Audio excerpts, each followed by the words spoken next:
Celebrities எல்லாம் யார் யாருக்கு ஓட்டு போட்டிருக்காங்க அந்த மாதிரி பார்க்கலாமா? அஜித் பார்த்தீங்கன்னா ஒயிட் அதாவது white coat, white pant and white shoe.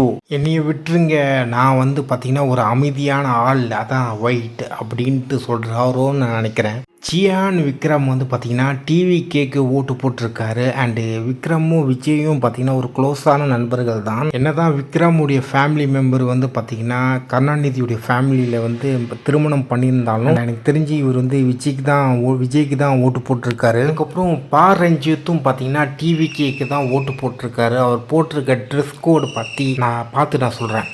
So மாற்று அரசியல் எதிர்பார்க்குறாருன்னு நான் நினைக்கிறேன். அனிருத்தும் டிவி கேக்கு தான் போட்டிருக்காரு. ரஜினிகாந்த் வந்து பிஜேபிக்கு போட்டாரா இல்லை டிஎம்கேக்கு போட்டாரான்ட்டு அவர் பக்கத்தில் நிற்கிறாங்களே ஒரு அம்மா, அவங்கக்கிட்ட கேட்டால் நல்லாவே தெரியும். அதுக்கப்புறம் ஆக்ட்ரஸ் சிம்ரன் வந்து என்ன சொல்லியிருக்காங்கன்னா, இந்த எலெக்ஷன் ஓட்டு வந்து பார்த்தீங்கன்னா சினிமா ஷூட்டு கிடையாது, ஒழுங்காக ப்ராப்பராக வந்து ஓட்டு போட்டுட்டு போங்க அந்த மாதிரி சொல்லியிருக்காங்க. இவங்க யாரை சொல்கிறாங்கன்ட்டு நீங்கள் நினைக்கிறீங்கன்ட்டு கமெண்ட்டில் சொல்கிறீங்களா?